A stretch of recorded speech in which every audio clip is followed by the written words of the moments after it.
Want an edge on FanDuel? I'll show how to spot undervalued players fast. Open FanDuel Research, set your sport and slate, then load the tools. Turn on projections, salary, ownership, matchup, and injury filters at the top. Sort by projected points per dollar to quickly surface high-value options today. Watch projection versus salary delta, big projection, modest salary equals potential value.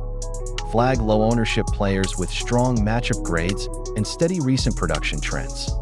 Drill into an example player page to validate metrics and context quickly. Check consistency charts, last 5 games, and opponent-adjusted projections for realism now. Use side-by-side visuals to compare projected points, salary, and ownership percentages clearly. Call out injury reports, late scratches, and news feeds before locking a pick. If the value signal holds, add the player to your build and set monitoring alerts. Recap: prioritize projection per dollar, low ownership, matchup edge, then confirm news and lock.